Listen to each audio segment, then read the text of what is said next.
Today we investigate the age-old war on gold and silver and anything for that matter that constitutes sound money. So let's dive on in.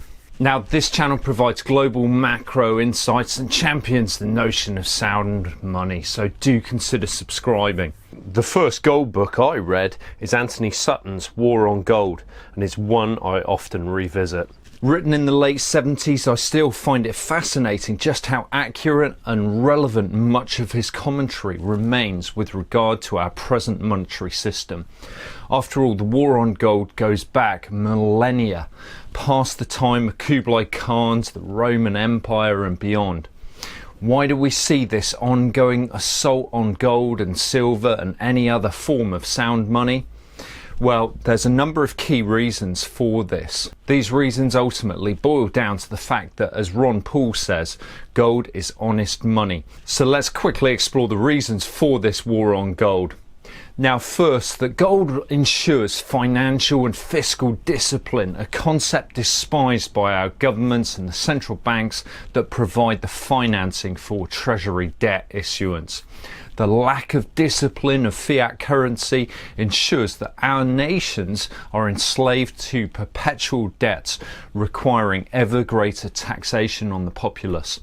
Second, that the entire monetary system, regulated and emboldened by our central banks, makes money off people's ignorance to gold and other forms of sound money. In Sutton's words, this reinforces the prospects of the formation of a world totalitarian state under Wall Street dominance. Third, gold is a competitor to our paper currency and dollar hegemony. As Friedrich Hayek stated, with the exception of only the period of the gold standard, practically all governments of history have used their exclusive power to issue money to defraud and plunder the people. Fourth, for the banking sector, deflation is enormously damaging. When the real size of debts increases, there becomes a real threat of default. This becomes devastating for the banking sector. Yet money which is deflationary enables people to enjoy a store of value whose purchasing power is maintained over long periods of time. This is not the case when currency can be infinitely expanded in quantity. And so if we look back at the attacks on gold over the last 100 years, we can start in 1922 with the Genoa Monetary Conference, which was organised under the guise of improving the world's monetary system.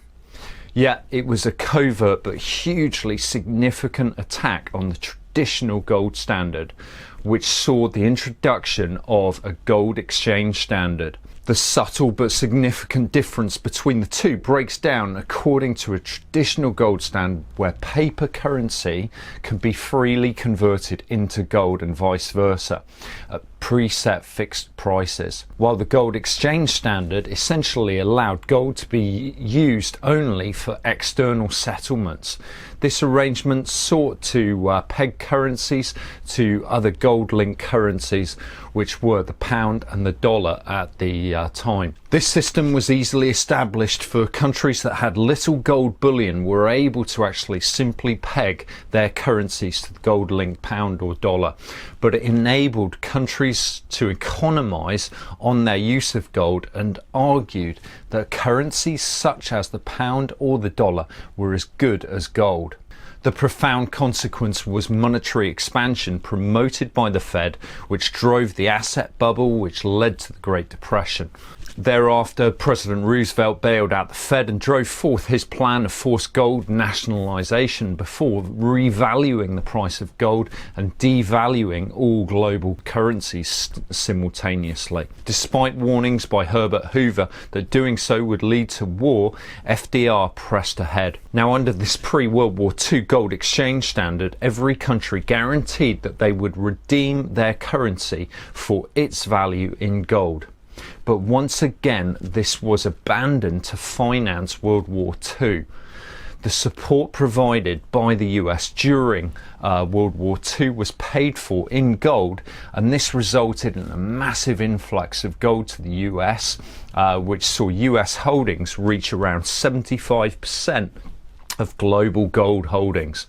After the 1944 Bretton Woods Agreement, each member country agreed to redeem its currency for US dollars, not gold. Thus, 35 US dollars was seen to be as good as an ounce of gold. But continual deficit financing saw the progressive debasement of the dollar and the consequent need to actually abandon the gold exchange standard as paper dollars became more abundant. And just notice the differences in language use between the 1928 Federal Reserve $10 bill to that of these weasel words on the 1934 bill, while the 1963 bill saw this description upon the $10 bill. Now, in this war on gold, we must give real credit to President Ford, who actually allowed private citizens to once again hold gold privately. But in allowing gold to be privately owned, it could highlight the failings and inadequacies of fiat currency. So what could be done to ensure that gold prices did not go too wild? Well, according to these papers from 1974, it was the establishment of a paper future market. It states that to prevent price rises, the major impact of private US ownership, according to the dealers' expectations, will be the formation of a sizable gold futures market. Each of the dealers expressed the belief that the futures market would be of significant proportion and physical trading would be minuscule by comparison. Also expressed was the expectation that large volume futures dealing would create a highly volatile market. In turn, the volatile price movements would diminish the initial demand for physical holding and most likely negate long-term hoarding by US citizens. As to future demand by US citizens for gold, most dealers did not foresee demand for physical holding as significant, with the exception of an initial surge during the first 2 to 3 months of the year following deregulation. They did not feel that US citizens on the whole were psychologically prepared to switch from small-scale gold coin purchases to large-scale long-term bullion hoarding. Yet this appears to go far further, as we have seen in one of my recent videos exploring JP Morgan, that many of the largest banks appear to have captured the regulators in a process referred to as regulatory capture. This is where the regulated businesses and market regulators align their interests and their pockets. And so, as these papers highlight, the notion of what constitutes real money was now largely lost upon the general population. The lack of financial education promoted an intergenerational lack of understanding of real money. Meanwhile, large gold and silver miners have been unable to launch promotional campaigns regarding the principle of sound money, given that mining is the most capital intensive industry and their need for finance. Couple this together with the need to actually maintain government support in licensing permits, and they remain unable to stir up potential demand. Moreover, as Marin Katusa has highlighted, those miners who operate in countries with negative or no swap lines with the US are potentially the countries most likely to pursue forced gold nationalisation or even outright nationalisation of mines. This is so that they can actually access US dollars.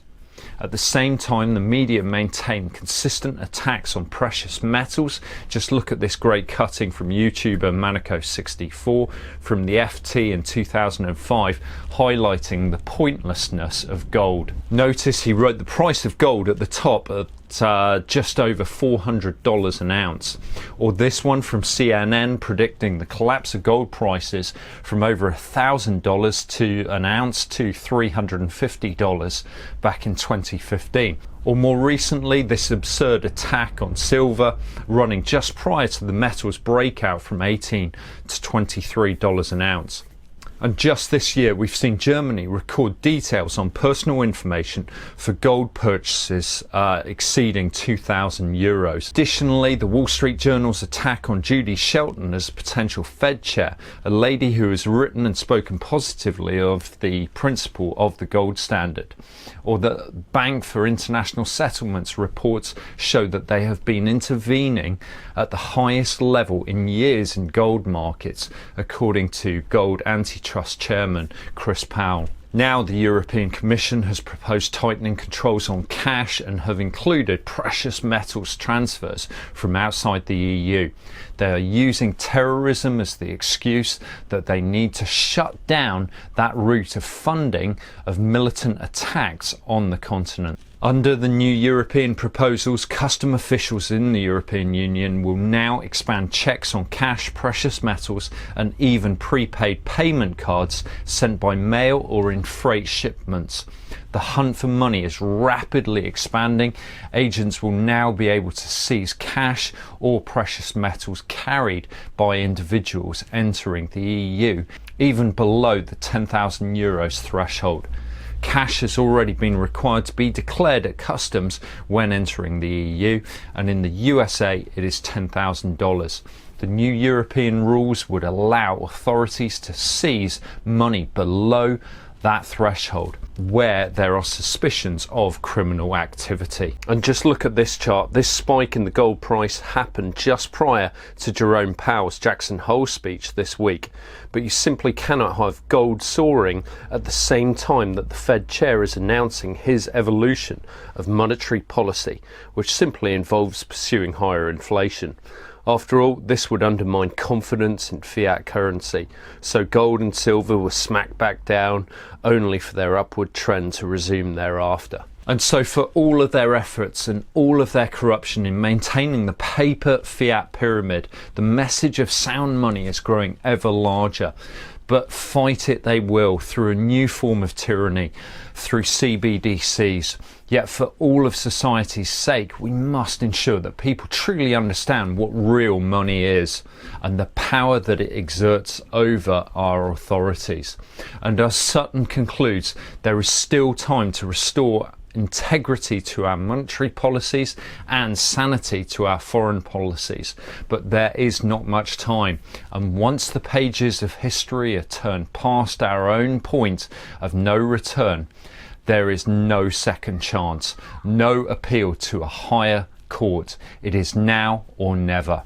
Thanks so much for watching. Here's our summary. Please do consider subscribing and do check out these other videos. I'll look forward to seeing you next time. Bye bye.